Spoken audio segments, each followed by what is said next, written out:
When the Cleveland Browns selected Shedeur Sanders in the 5th round of the 2025 NFL Draft, it raised more than a few eyebrows.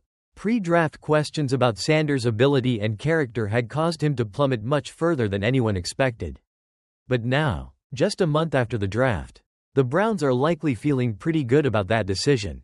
Head coach Kevin Stefanski had nothing but glowing remarks when asked about how Sanders has adjusted to the NFL so far. "He's in there early. He's getting his work done. He's working really, really hard," Stefanski told ESPN Cleveland. He emphatically added, "I like everything there is about Shedeur." While Stefanski also complimented other Browns rookies, his praise for Sanders could carry extra weight. Given the team's quarterback depth chart, the Browns brought in veterans Joe Flacco and Kenny Pickett during the offseason. But neither presents an insurmountable challenge if Sanders lives up to his most optimistic scouting reports.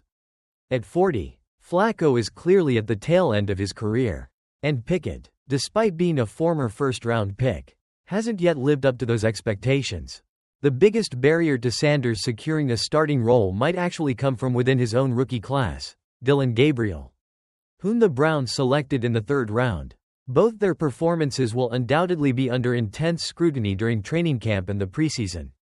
It's important to remember that few 5th-round picks are elevated into starting roles on day one. So if Sanders doesn't immediately secure the job, that's not a bad sign.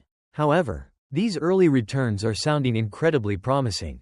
Stefanski's comments seem to strongly indicate that much of the negative chatter surrounding Sanders prior to the draft was simply overblown. If Sanders can continue to refute that narrative while showcasing the on-field skills that once made him a highly ranked prospect, the Cleveland Browns could very well have landed one of the biggest steals of the 2025 NFL Draft.